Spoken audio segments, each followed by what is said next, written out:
Hello दोस्तों, अगर आप पहली बार मेरे चैनल पे आए हो तो मैं बता दूं कि हम लोग एक रोड मैप को फॉलो कर रहे हैं जिसमें हम अभी बेसिक पाइथन के कॉन्सेप्ट्स को कवर कर रहे हैं और ये वीडियो उसी प्लेलिस्ट का एक पार्ट है। तो मैंने रोड मैप वाली वीडियो और इस प्लेलिस्ट दोनों का लिंक इस वीडियो के डिस्क्रिप्शन में डाल दिया है। Go and check out that as well. Okay, let's continue and happy learning. Okay, hello दोस्तों। इस वीडियो में हम लोग स्ट्रिंग के बारे में थोड़ा और डिटेल में समझेंगे। लाइक स्ट्रिंग के साथ हम क्या क्या फंक्शनैलिटीज़ कर सकते हैं, क्योंकि स्ट्रिंग के साथ हमें बहुत सारे ऑपरेशन करने हैं आगे चल के। तो हम थोड़े बहुत उसके बेसिक फंक्शनैलिटीज़ को समझ लेते हैं, कैसे स्ट्रिंग काम करता है, क्या क्या उसके कंपोनेंट्स हैं, क्या क्या हम लोग उस पर अप्लाई कर सकते हैं और भी बहुत सारी चीज़ें। राइट, सबसे पहले हम लोग लेंथ से स्टार्ट करते हैं। तो लेंथ क्या डिनोट करता है? एक्चुअली लेट्स से अगर हमारे पास यहाँ v1 लिखा हुआ है और मैंने कुछ लेट्स से एक वर्ड लिखा हुआ है मंडे फॉर एग्ज़ाम्पल। इसमें कितने कैरेक्टर्स हैं अगर हम वो काउंट करें तो टोटल 6 हैं। राइट, लेंथ एक इनबिल्ट फंक्शन है। अगेन ये पाइथन का एक इनबिल्ट फंक्शन है जिसमें अगर आप कोई भी स्ट्रिंग पास करो तो आपका उसका लेंथ रिटर्न कर देता है। तो फॉर एग्ज़ाम्पल लेट्स से मैं अगर इसमें v1 पास करूं तो v1 का क्या लेंथ है वो रिटर्न कर देगा ये। तो ये 6 रिटर्न कर रहा है। अगर आप देखना चाहो कि ये क्या डेटा टाइप ये है लेंथ का, तो आपको इसको प्रिंट करना पड़ेगा इसका टाइप। राइट, तो टाइप इसका आएगा इंट, क्योंकि लेंथ फंक्शन जो है वो इंटीजर रिटर्न करना है जो कि 6 है।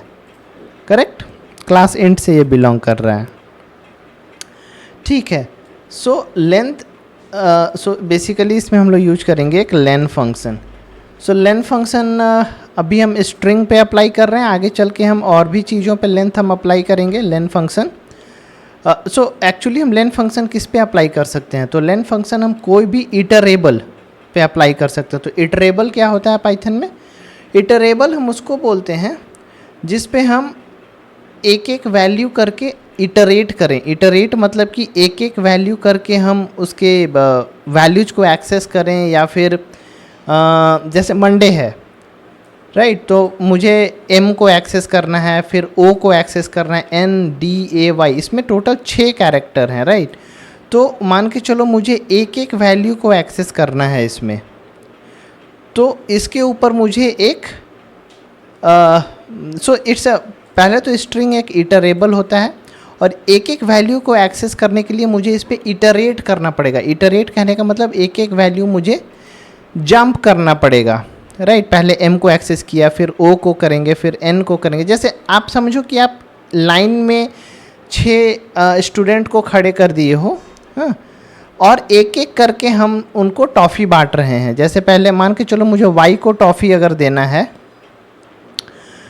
ठीक है, तो मैं m से स्टार्ट करूँगा, फिर यहाँ गया, फिर यहाँ गया, फिर यहाँ गया, फिर यहाँ गया। अगर मैं लेफ़्ट से राइट जा रहा हूँ, तो अगर मैं राइट से लेफ़्ट जाऊँ तो y को पहले टॉफ़ी मिलेगा, फिर a को, फिर डायरेक्टली हम n पे नहीं पहुँच सकते। एक पाथ लेना पड़ेगा, फ्रंट या बैक। तो वही चीज़ हम समझ रहे हैं यहाँ पे कि ऐसे अभी स्ट्रिंग हमने देखा है। तो अभी हम एक और एग्जांपल तुरंत ले लेते हैं कि जैसे मेरे पास एक इंटीजर है 223, तो क्या ये भी एक इटरेबल है? 2 को एक्सेस करना है, 3 को नहीं, ये इटरेबल नहीं है, ये एक टोटल इंटीजर है। ये तीनों मिला के एक वैल्यू बना रहा है। Okay, that is 234। ये इटरेबल नहीं है। बट अगर हम इसको 234 ऐसे लिख दें तब ये इटरेबल है, मतलब पहले 2 एक्सेस हो, क्योंकि ये स्ट्रिंग है। अब तो स्ट्रिंग इटरेबल्स होते हैं। ओके, इंटीजर और फ्लोट इटरेबल नहीं होते हैं, उन पे हमें एक एक वैल्यू को एक्सेस करने की ज़रूरत नहीं पड़ती है, वो टोटली एक साथ हमें एक्सेस करना होता है इंटीजर को। हम आगे चल के देखेंगे कि हम कैसे इंटीजर को स्ट्रिंग में कन्वर्ट करके एक एक वैल्यू एक्सेस कर रहे हैं। वो सारे अगर जैसा प्रॉब्लम रहा उसके हिसाब से हम समझेंगे। बट डेफिनेटली हम यहाँ पे लेंथ फंक्शन का यूज़ करके मान के चलो लेंथ ऑफ और मैंने यहाँ पे v1 को प्रिंट कर दिया। हम एक वर्ड हम सेलेक्ट कर लेते हैं, लेट्स से मैंगो। ओके, 5 आ रहा है। राइट, मैंगो का 5 आ रहा है। नाउ हम लेंथ समझ गए, लेंथ इसके टोटल नंबर ऑफ कैरेक्टर्स को काउंट कर रहा है। तो इंडेक्सिंग क्या होता है? इंडेक्सिंग को समझना है तो जैसे कि हर एक वैल्यू का, हर एक कैरेक्टर का एक पोजीशन होता है, वो किस पोजीशन पे बेस्ड है, राइट। अगर आप क्यूब में किसी को खड़ा कर दो तो जो फ्रंट में होता है वो सबसे टॉप पोजीशन पे है, उसके बाद ऐसे है, right. So for example let's say इसको अगर हम ऐसे समझने का कोशिश करें, सो लेट्स से मैंगो मैं लिख लेता हूँ पहले, MANGO, ओके। सो मैंगो मेरा फर्स्ट पोजीशन पे, ये सेकंड, ये थर्ड, ये फोर, ये फिफ्थ, हम इसको लेफ़्ट से राइट की ओर पढ़ रहे हैं, राइट। सो मैं इसको बोल सकता हूँ, और हाँ, इंडेक्सिंग पाइथन हो या कोड या फिर कोई और भी कोड हो, कोई भी कोडिंग लैंग्वेज हो, हम लोग कोडिंग में इंडेक्सिंग 0 से स्टार्ट करते हैं। हम लोग, हमारा जो नंबर सिस्टम चालू होता है पोजीशन करने का कि ये किस पोजीशन पे है, पोजीशनिंग नंबर सिस्टम हम लोग 0 से स्टार्ट करते हैं। तो ये M0 पोजीशन पे है, A1 पोजीशन पे है, N2 पोजीशन पे है, G3 पे है और O4 पे है। अगर ये हम गए राइट से लेफ़्ट की ओर, अगर हम पीछे से देखें तो पीछे से क्या इंडेक्सिंग हम लोग स्टार्ट करते हैं, डेट इज़ -1, -2, -3, -4 और ये -5 है। अगर ये हम राइट से लेफ़्ट की ओर देखें तो सो ये होता है हमारा इंडेक्सिंग सिस्टम, ये पोजीशनिंग सिस्टम हो गया। अब मुझे कोई भी इसमें कैरेक्टर को एक्सेस करना है, कोई भी कैरेक्टर को प्रिंट करना है, तो हम लोग ये पोजीशन की वैल्यू से उसको प्रिंट कर सकते हैं। फॉर एग्ज़ाम्पल मान के चलो मुझे n प्रिंट करना है, ये V1 में मैंगो हमने स्टोर कर लिया था। अच्छा, यहाँ पे हमने लेंथ कर दिया है, एक सेकेंड रुक जाओ, इसको बस यहाँ पे लेंथ रख लो और V1 में मैंगो रख लो, MANGO, और यहाँ पे लेंथ ऑफ V1 लिख लो, ओके। ठीक है, V1 में हमारा मैंगो है, इसको रन कर लिए। अब हम चाह रहे हैं कि मेरे को n सिर्फ प्रिंट हो, तो n प्रिंट करने के लिए V1, और इंडेक्सिंग के लिए हम स्क्वायर ब्रैकेट यूज करते हैं कोई भी उसके पोजीशन को एक्सेस करने के लिए। चलो, तो मुझे सेकंड पोजीशन एक्सेस करना है, तो सेकंड पोजीशन मैं एक्सेस करूं तो सेकंड पोजीशन पे n प्रिंट होना चाहिए। देखो n प्रिंट हो रहा है, ओके। और कॉमा देके मैं एक और वैल्यू प्रिंट करता हूं, ये जब मैंने फॉरवर्ड इंडेक्सिंग यूज किया। बैकवर्ड इंडेक्सिंग यूज करते हैं, तो बैकवर्ड इंडेक्सिंग में -3 पे वो पोजीशन है, ठीक है। तो -3 हम यूज़ करके देखते हैं, तो देखो दोनों n है, प्रिंट हो रहा है। तो हमें इंडेक्सिंग पता होनी चाहिए ताकि हम वैल्यूज को ईजिली एक्सेस कर पाएँ, कोई भी कैरेक्टर को एक्सेस करना हुआ तो वो हम इंडेक्सिंग की हेल्प से ही, अगर मुझे इंडेक्सिंग पता है स्ट्रिंग की, तो हम उसके कोई भी कैरेक्टर को एक्सेस कर सकते हैं। तो ये फॉरवर्ड इंडेक्सिंग हो गया, बैकवर्ड इंडेक्सिंग हो गया, राइट। ठीक है, अब एक और थोड़ा इसको और कॉम्प्लेक्स करते हैं, स्लाइसिंग। स्लाइस कहने का मतलब कि हम इसको अब ग्रुप करना चाहते हैं। मान के चलो कि हम अब एक्सेस करना चाहते हैं मैंगो, तो ठीक है, टोटल एक स्ट्रिंग है ही। जैसे अब हम एक नया एग्जांपल ले लेते हैं, जैसे मैं लिखता हूँ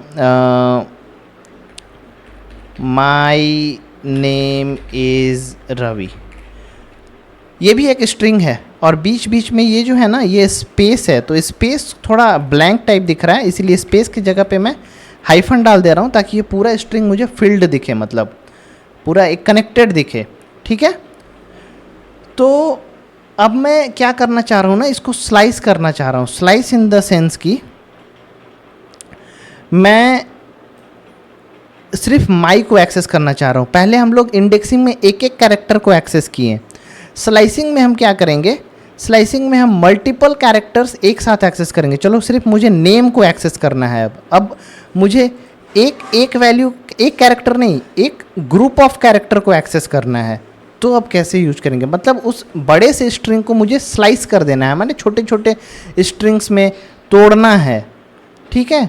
तो फिर हम इसको कैसे अब अप्लाई करेंगे, तो उसमें स्लाइसिंग टेक्निक काम आती है। तो स्लाइसिंग का डेफिनेशन ये होता है कि ये तो स्ट्रिंग पे अप्लाइड होता है या इटरेबल पे अप्लाई होता है, ये तीन चीज़ों से मिलके बना होता है। एक होता है स्टार्ट, कोलन सेपरेटर है, एंड, और स्टेप, तीनों को मैं अभी डिफाइन कर रहा हूँ। पहले मैं स्टार्ट से स्टार्ट करूँगा, फिर एंड, फिर तीनों को कंबाइन करके हम लोग देखेंगे। चलो, तो V2 पे अभी मैं एग्जांपल ना मैंगो से ही समझाता हूँ, क्योंकि मैंगो का मैंने यहाँ पे ऑलरेडी बनाया हुआ है इंडेक्सिंग चार्ट, तो फिर हम लोग मैंगो से इस चीज़ को समझते हैं। चलो, तो V2 पे अगर मैं स्लाइस करना चाहूँ, चलो मुझे चाहिए मैन, सिर्फ ये 3 कैरेक्टर मुझे चाहिए, MAN। तो मुझे पता है कि मुझे स्टार्ट करना पड़ेगा 0 से, तो मैं 0 से स्टार्ट किया, कोलन सेपरेटर देना पड़ेगा, जैसे ये कोलन है। आप स्पेस दो या नहीं दो, कोई दिक्कत नहीं है, स्पेस मैं दे रहा हूँ चीज़ों को थोड़ा क्लियर रखने के लिए। तो अब मुझे एंड कैरेक्टर देना पड़ेगा, तो एंड मुझे देना है N पे, ये ख़त्म हो रहा है। तो अगर मैं 2 यहाँ पे दूंगा तो एंड कैसे काम करता है, जैसे स्टार्ट जो काम करता है वो इंक्लूसिव होता है, जो कैरेक्टर आप दोगे, जो इंडेक्स आप दोगे, जो पोजीशन आप दोगे, उसको इंक्लूड करेगा उस कैरेक्टर को। लेकिन एंड वाला ना, जो आप वैल्यू दोगे उसको इंक्लूड नहीं करता है, मतलब ये वाला इंक्लूसिव होता है स्टार्ट, और ये एक्सक्लूसिव होता है। इंक्लूसिव एक्सक्लूसिव मतलब कि एंड वाला पोजीशन जो होता है वो ये कवर नहीं करता है। अगर मैं 2 दूं तो A तक ही कवर होगा, मतलब जस्ट उसके एक पहले। तो अगर मुझे N कवर करना है तो मुझे यहाँ पे 3 देना होगा, 3 कवर नहीं होगा, 3 से जस्ट पहले तक कवर होगा, मतलब 0 1 2 कवर होगा, मतलब 0 1 2। बेसिकली कोलन जो है वो एक चेन बता रहा है कि 0 से लेके 2 तक का कैरेक्टर, 3 मत लो, 3 मैंने दिया हुआ है एंड कैरेक्टर, बट 3 कवर नहीं होता है। तो आप अगर मैं इसको प्रिंट करूं तो देखो अब मुझे MAN प्रिंट हो रहा है, ठीक है। सो 0 1 2 ये एक्चुअली कवर किया ये। अच्छा, अब मुझे प्रिंट करना है फॉर एग्जांपल लेट्स से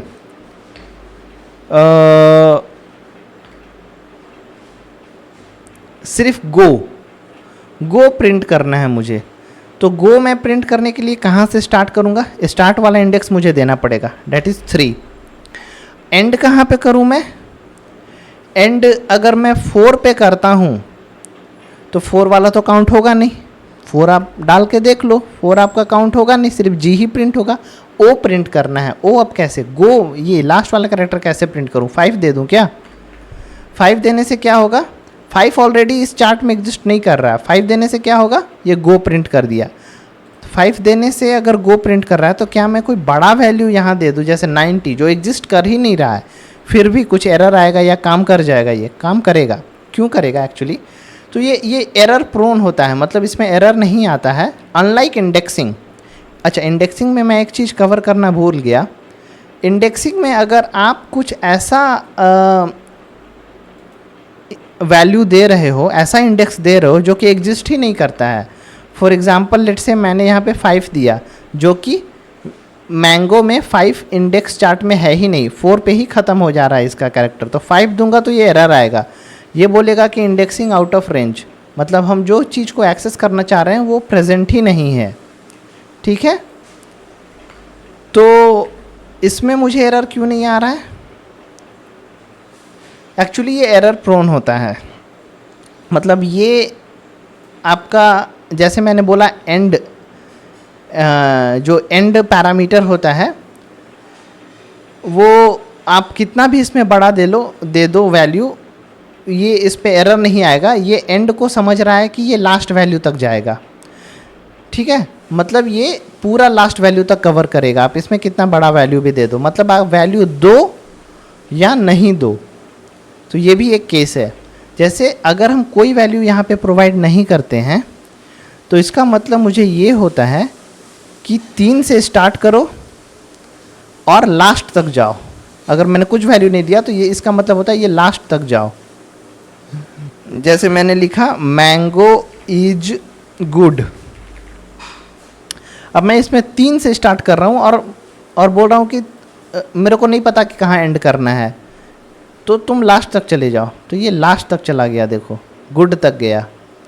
अगर मैं एक बहुत बड़ा नंबर यहाँ पे दे देता हूँ, बहुत बड़ा नंबर, तब भी ये गुड तक ही जाएगा, तो ये एंड वैल्यू कुछ वैसा फ़र्क नहीं डालता। हाँ, बट अगर ये स्ट्रिंग के लेंथ से छोटा रह गया, जैसे मैंगो तक तो 4 आया था, 5 6 7, अगर मैं यहाँ 7 दे दूँ तो ये 3 और 7 के बीच का जो होगा ना उसको स्लाइस करके दे देगा। जैसे गो, तो मैं एक्सपेक्ट कर रहा हूँ 3 4 5 6 4 कैरेक्टर्स, 7 तो इंक्लूड होगा नहीं, 3 4 5 6, that is OGO hyphen and I, इतना आना चाहिए।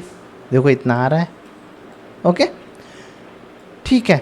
सो इस चीज़ को हम लोग एक बार समझते हैं कि लास्ट इंडेक्स नहीं देने से लास्ट में टोटल वो कवर कर ले रहा है। तो हम इस चीज़ को स्टार्ट के साथ भी कर सकते हैं। स्टार्ट में मैंने कुछ नहीं दिया और बोला कि तुम 3rd तक जाओ, 3rd कैरेक्टर तक जाओ, मतलब यहाँ तक जाओ, तो 3 तो इंक्लूड होगा नहीं, यानी 0 1 2 की बात हो रही है। तो मैंने अगर स्टार्ट डिफाइन नहीं किया है तो वो स्टार्ट में 0 से स्टार्ट करेगा बाय डिफ़ॉल्ट। अगर कुछ नहीं हम इसको बोलते हैं डिफ़ॉल्ट नेचर।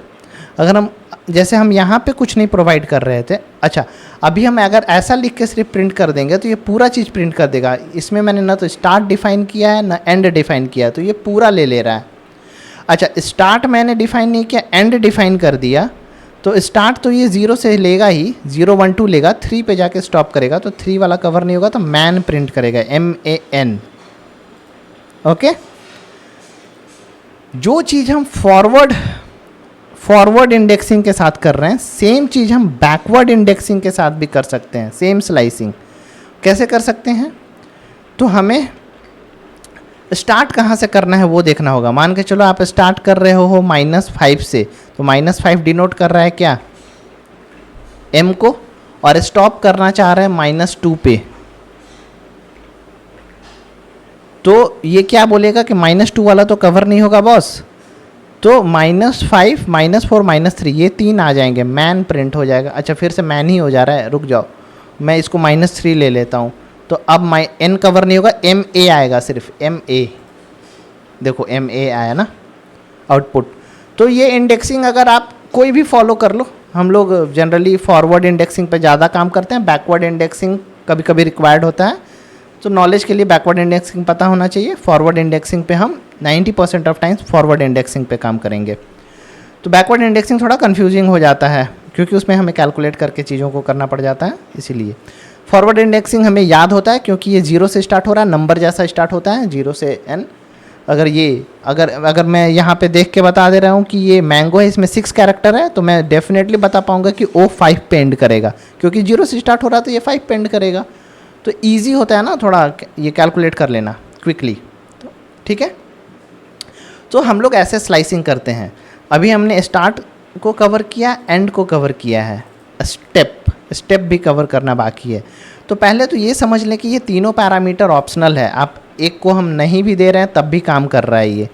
अगर देंगे तो वो कैसे बिहेव करेगा ये चीज़ को समझने वाली बात है, ठीक है। ठीक है, तो हम लोग ऐसे समझते हैं।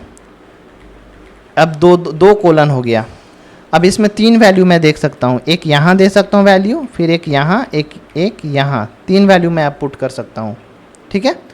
तो अगर मैं डायरेक्टली V2 पुट कर दूँ तो अभी तो पूरा मैंगो प्रिंट होगा, लेकिन अगर मैं इसको स्टार्ट करूँ, लेट से मुझे 0 से स्टार्ट करना है, एंड कहाँ करना है, लेट से मुझे पूरा जाना है। अब स्टेप क्या करेगा, स्टेप ये करता है ना, वो स्किप करता है, मतलब कि स्किप इन द सेंस कि अगर मैं यहाँ पे 2 दूँ, तो 2 देने से क्या होगा कि ये सेकेंड वाले कैरेक्टर्स को स्किप करेगा, मतलब A और G को ये स्किप कर देगा।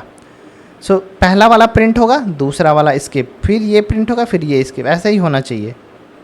MNO प्रिंट हो रहा है, देखो M प्रिंट हुआ, दूसरा वैल्यू स्किप हो गया। मतलब स्टेप क्या करता है ना कि कितना जंप लेके मुझे करना है।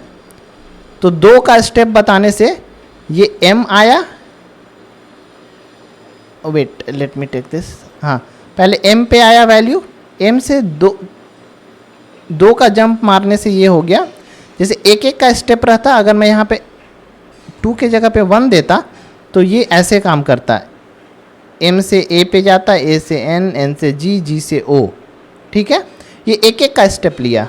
स्टेप कहने का मतलब जैसे आप लैडर चढ़ रहे हो, सीढ़ी चढ़ रहे हो, आप एक सीढ़ी चढ़ रहे हो या एक सीढ़ी स्किप करके चढ़ रहे हो, ठीक है। तो जैसे कि यहाँ पे अगर हम n1 देते तो ये मैंगो पूरा प्रिंट होता, क्योंकि ये हर एक वैल्यू को एक्सेस करता। अगर मैंने यहाँ पे 2 दे दिया तो ये बोल रहा है कि सेकेंड वैल्यू स्किप होके डायरेक्टली हम लोग अब 0 से डायरेक्टली हम लोग, एक सेकेंड वापस ये लेता हूँ, 0 से हम लोग डायरेक्टली 2 पे जा रहे हैं, 2 से डायरेक्टली एक स्किप करके 4 पे जा रहे हैं। तो 0, 2 और 4 प्रिंट होगा इस केस में अगर 2 लेने से। अगर मैं इस चीज़ को 3 ले लूँ, सो 3 लेने से क्या होगा, 3 लेने से देखो क्या होगा, ये वाला m प्रिंट होगा, a प्रिंट होगा, n स्किप कर जाएगा और GO प्रिंट होना चाहिए। उसके बाद तो कोई और थर्ड वैल्यू है नहीं। तो बेसिकली क्या होगा, डायरेक्टली ये इसको रन करके देखते हैं। m और g प्रिंट हुआ है, एक सेकेंड। आहा हमने स्टार्ट किया 0 से और दो वैल्यू अब स्किप हो रहे हैं। वेट, मैं बार बार ये स्विच करना भूल जा रहा हूँ। m से स्टार्ट हुआ और 2 वैल्यू स्किप करके सीधे 3 पे गया। अब इसके आगे और कुछ था ही नहीं, यहाँ पे 5 और 6 पे कुछ है ही नहीं, तो वो कुछ प्रिंट नहीं किया। तो ये 2 वैल्यू अब स्किप कर रहा है। तो आपको समझना ऐसे है इस चीज़ को, ये जस्ट n-1 जितना वैल्यू 2 यहाँ पे, उससे जस्ट एक कम को वो स्किप कर करके प्रिंट करेगा। तो जैसे हमने यहाँ पे 3 दिया था तो m प्रिंट हुआ, पहला वैल्यू प्रिंट हुआ और ये 2 स्किप हुआ और फिर तीसरा वैल्यू प्रिंट हुआ। अगर यहाँ पे हम 4 देंगे तो फर्स्ट वैल्यू प्रिंट होगा, 3 वैल्यू स्किप होगा, चौथा वैल्यू प्रिंट होगा, m और o प्रिंट होगा। तो ऐसे करके ये स्टेप करता है। अच्छा, मैं अब आपको थोड़ा सा इसमें MAGUNNM, जैसे मैं एक पैटर्न लिख रहा हूँ, हर एक 2 कैरेक्टर के बाद मैं एक हाइफन दे रहा हूँ, ठीक है। और मुझे क्या करना है कि मैं स्टार्ट यहाँ से करूँ और हाइफन के जस्ट पहले वाले कैरेक्टर को प्रिंट करना है मुझे। मान के चलो ये एक प्रॉब्लम है ना, ये एक प्रॉब्लम है। मुझे करना ये है कि हर हाइफन से जो 2 कैरेक्टर हैं, मुझे फर्स्ट वाले कैरेक्टर को सिर्फ प्रिंट करना है। कैसे प्रिंट करूँगा, तो देखो इसमें मुझे करना है ये है, और मैं बोल रहा हूँ चलो इसमें थोड़ा सा और कॉम्प्लेक्सिटी ऐड करते हैं।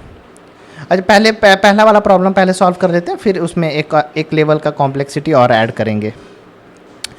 तो मुझे पूरा स्ट्रिंग चाहिए स्टार्ट से एंड तक। तो ना मैंने स्टार्ट वैल्यू भी नहीं डालूंगा, एंड वैल्यू भी नहीं डालूंगा, क्योंकि मुझे पूरा चाहिए, पूरा स्ट्रिंग मिल गया। स्टेप पे मुझे एक्चुअली गेम खेलना है। तो यहाँ से मुझे कितने कैरेक्टर को स्किप करना होगा कि मैं जी को प्रिंट कर पाऊँ। तो मुझे यहाँ से 2 कैरेक्टर को स्किप करना होगा। 2 कैरेक्टर को स्किप करने का मतलब मुझे वैल्यू यहाँ 3 देनी होगी। ओके, तो 2 कैरेक्टर स्किप किया तो जी प्रिंट हुआ। जी प्रिंट होने के बाद फिर से 2 कैरेक्टर स्किप होगा तो एन प्रिंट होगा। तो हर एक ये 2 कैरेक्टर में पहला कैरेक्टर प्रिंट होगा गाइस। मैं इसको रन करता हूँ, आप देखो इस ग्रुप का पहला कैरेक्टर एम है, एम प्रिंट हुआ। इस ग्रुप का पहला कैरेक्टर जी है, जी प्रिंट हुआ। फिर एन प्रिंट हुआ, फिर एच, फिर जी, फिर जे, राइट। सो ये काम ऐसे कर रहा है। सो ये स्टेप का गेम है। अब मैं इसमें बोलूँ नहीं, मुझे सिर्फ चाहिए कि फर्स्ट 3 जो ग्रुप्स हैं उसका मुझे पहला 3 कैरेक्टर चाहिए। चलो मैंने एक और कंस्ट्रेंट डाल दिया, मुझे पूरा स्ट्रिंग नहीं चाहिए। मुझे चाहिए कि ये जो इतना स्ट्रिंग है, इतने स्ट्रिंग का मुझे पहला कैरेक्टर चाहिए। तो इसमें ऐसे मैं खेलूँगा कि स्टार्ट तो मैं 0 से करना है मुझे, क्योंकि ये पहला 3 चाहिए, तो स्टार्ट तो 0 से करूँगा। एंड कहाँ करूँगा, तो ये 2 टोटल 6 कैरेक्टर, ये 7 8 टोटल 8 कैरेक्टर हैं। यहाँ से लेके यहाँ तक 8 कैरेक्टर हैं, मतलब ये 9th इंडेक्सिंग पे है। 8 कैरेक्टर का मतलब क्या हुआ, 0 से अगर हम स्टार्ट करें तो ये 7 आएगा, M7 पे है, ठीक है। और आप इसको लिख भी सकते हो, कॉपी पे लिखो MA से लेके NM तक और 0 से इंडेक्सिंग दो, तो आपका जो ये M है वो 7 पे आएगा। 7 कहने का मतलब कि मुझे 8 यहाँ पे डालूंगा तब ये 7 पे रुकेगा, क्योंकि एंड का कैरेक्टर का नेचर ऐसा है कि मुझे एक ज़्यादा डालना पड़ता है यहाँ पे। तो अब ये m तक रुकेगा, मतलब स्टार्ट में 0 से करूँ, 8 पर रुक जाऊँ और स्टेप करूँ, दो को स्किप करूँ, तो देखो मुझे प्रिंट होगा MGN, MGN प्रिंट होगा। करेक्ट, ये 3 ग्रुप का M प्रिंट हुआ, फिर G हुआ, फिर N हुआ, क्योंकि मैं यहीं पे रुक गया, मैंने एक एंड कैरेक्टर डाल दिया। अच्छा, तो इसको जस्ट वाइस वर्सा करते हैं। मुझे स्टार्ट यहाँ से करना है और एंड अब इधर करना है, तो अब मुझे स्टार्ट इंडेक्स के साथ गेम खेलना होगा। तो स्टार्ट इंडेक्स मुझे ये करना पड़ेगा कि यहाँ पे मुझे मेरा आया था 8, सॉरी ये 7 था, ये 8, ये 9th इंडेक्स है, तो मुझे स्टार्टिंग इंडेक्स 9 डालना होगा, क्योंकि 9 जैसे ही मैं डालूंगा वो H को एक्सेस करेगा। तो आप इसको क्या कर सकते हो, कॉपी में पूरा इसको लिखो और एक इंडेक्सिंग चार्ट बनाओ और इसके साथ प्ले अराउंड करो, आप समझो कि चीज़ें कैसे काम कर रही है, राइट। तो अगर मैं इसको रन करूं तो अभी मेरा प्रिंट होगा H, G और J, H, G और J, ठीक है। आई होप ये इंडेक्सिंग, लेंथ और स्लाइसिंग बहुत ही इंपॉर्टेंट कॉन्सेप्ट है। स्लाइसिंग को आप समझ जाओगे तो बहुत ही लाइक आगे चल के हेल्पफुल होगा जब हम दूसरे आइट्रेटर को कवर करेंगे, लाइक लिस्ट है हमारे पास और भी बहुत सारे आइट्रेटर्स हैं, तो उनमें भी हमारा काइंड ऑफ सिमिलर कॉन्सेप्ट होता है, स्टार्ट, एंड स्टेप। तो आप इस पे जितना प्रैक्टिस कर लोगे आगे चल के चीज़ों को समझने में और ज़्यादा आसानी होगी, ठीक है। सो इस वीडियो के लिए इतना ही। मैं common methods in string next इसके सेकेंड पार्ट में कवर करूँगा। So that's all, thank you.